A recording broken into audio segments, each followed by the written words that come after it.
The sustainable investing world is facing a timely debate. Should defense companies have a place in ESG portfolios?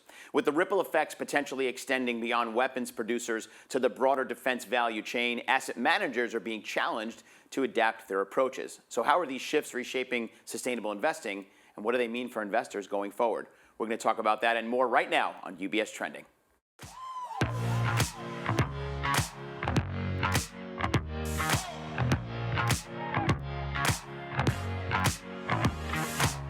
Hello, everyone, and welcome to another episode of UBS Trending. I'm Anthony Pastori. Thank you for joining us. I'm here in the studio with Amantia Muhadini and Tiffany Agard, both from the Sustainable Investing team here in the Chief Investment Office. Great to have you both sitting at the table with me today. So excited to be back here. Amantia, great to see you too.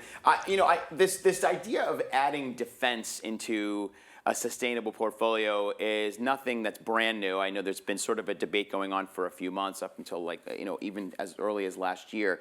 And I think, the question comes up, well, if you look at what a traditional ESG portfolio or a sustainable portfolio is, does defense really fit in there? And Tiffany, I think one of the first things that people say is, why is this happening now? What is the sort of ongoing debate, which I imagine is, should we or shouldn't we be putting these names inside of these SI portfolios? Yeah, definitely. I mean, as you mentioned, this has been a debate that's been going on for the past couple of months. And historically, I think there was more of a consensus in Europe on having deeper exclusions. It's a little bit different in the US. But I think what's happening now and why this is timely is that there's been a lot of calls for both public and private participation to sort of re-engage the defense sector. So part of that's coming from Trump and thinking around, rearming NATO, Europe's rearm policy, Scandinavian security policy. So there's a lot of conversations around increasing defense overall. And just sort of the different opportunities there, and just sort of a shift in how people are thinking around defense and different opportunities there. Yeah, and kind of extending on that idea, because as you said, the current administration and what's going on in Europe, there seems to be opportunity within the defense space as far as investing is concerned. And Amantia, if you think about the increase in interest in defense as an investable asset class, you have the Ukraine-Russia war that's been going on since 2022. So what restrictions, if any, do sustainable funds already have on defense? Because that really seems to be where the debate is sitting. Like, how do they actually fit in there?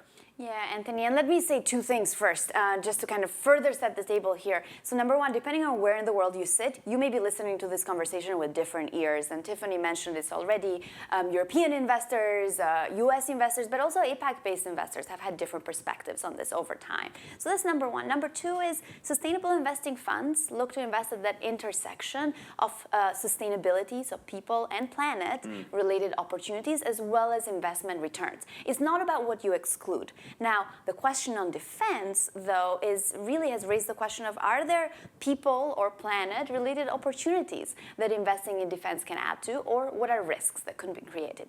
So historically, the way that this question has been answered as a consensus from the industry is by excluding controversial weapon manufacturers. What does that mean? These are those companies that are producing, for example, human landmines. So these are companies that have been banned by international treaties. Now, in the data, what we're seeing is that there are very few companies really that actually meet these thresholds. What you're seeing on the chart right now is two indices. One is the kind of a mainstream global equity index. Another one is a sustainability version of that index that shows that the sustainability version, the lower red line, owns less of the defense and aerospace sector than the plain vanilla kind of equivalent investable universe.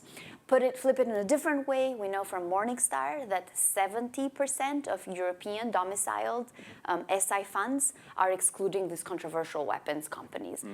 We're talking about on the order of 2 to 8 companies, depending on the global equity basket that you're looking at. So it's really a matter of, is the definition expanding here beyond these types of exclusions? Right, and I think that's the next question to ask. So Tiff, I mean, if you think about the whole value chain, you've got the suppliers, you've got the producers, you've got the other companies that are sort of adjacent to these companies that Amantia was talking about.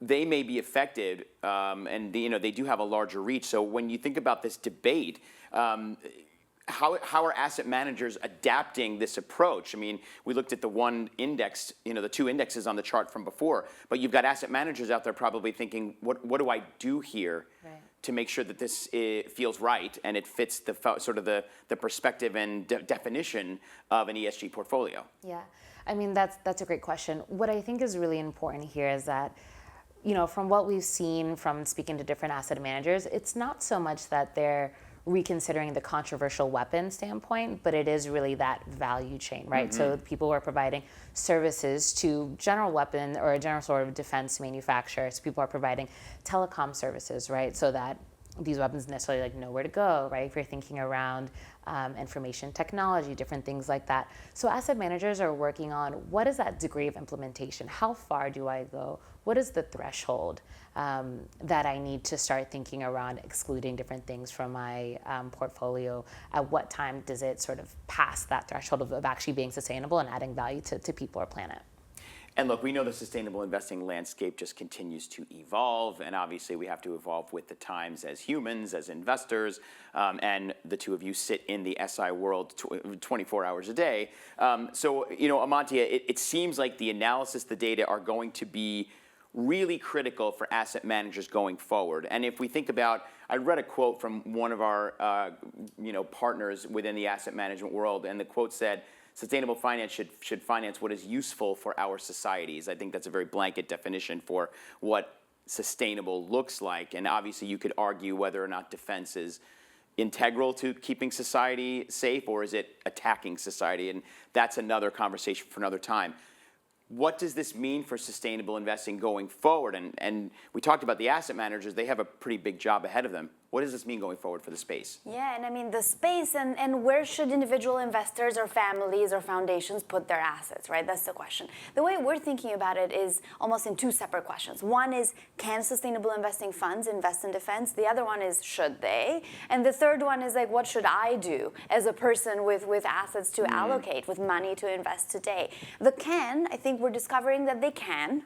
Right? The should is that discussion that will be done with every asset owner. So if you personally believe that this is accretive to society, then you will be able to find those managers that are being very thoughtful about the kinds of defense companies that they're including. If this is a no-go area for a personal view or thesis, then those managers will be available as well. I think choices is the name of the game here, but also being very deliberate and thinking about unintended consequences in the world and in investment portfolios. Mm-hmm. Yeah, it certainly is what you might think of as sort of a controversial topic. I mean, war is terrible for many reasons, but obviously if you are defending your country, your location, you need defense to do so. So it's all a matter of perspective, right? And I think that's what's really important. And Tiff, yeah, I want to hear you. And I was going to just respond to Amantia saying, you talked about value. It's all about the value of you as an investor. What do you value? Yeah. I think what's also going to be important is sort of thinking around the concentric circles outside of defense and what are those new opportunities that come as people are now debating what can we include, right? So if you have more access to information technology, maybe that was something that was missing, out of a particular fund, or maybe there's another sector that was underweight. And so now the debate is sort of opening up to include more of this sector, more of that sector. That might be something to also consider as you're looking at different portfolios and asset managers. Yeah, thank you, Tiffany. Yeah, it really is. It's a fascinating conversation. And as I was preparing to sit with the both of you today, I was really doing some research. And there are a lot of conversations happening around this space. I'm glad we're having it today. And I'm sure it'll be something that we will be talking about. And who knows, a year from now, there may be another sector that isn't traditionally part of SI that we may be talking about there as well as things continue to evolve. I mean, all SI is adding another layer of analysis to investing, right? And more information hopefully helps. Keeps us all on our toes, doesn't it? Exactly. Yeah. Thank you both, Tiffany Agard and Amantia Muhedini. Great to sit with both of you. Thanks for coming. Come back again soon, and I'm sure we'll have lots to talk about in the SI space. Good to see you. And for more information, please visit our website at ubs.com/views. Lots more content up there from Amantia and Tiffany and the rest of the Chief Investment Office. Plus, you can follow UBS on social media. We're on LinkedIn, Facebook, and Instagram. Plus, you can check out all of the studio's content at UBS Trending on Instagram, right there on your screen. Lots of content there for you. And as always, we hope you will continue to have this conversation. Please do so with your financial advisor. Until next time, I'm Anthony Pastore. We wish you a great rest of your day, and remember to keep your eyes on what's trending. See you soon, everybody.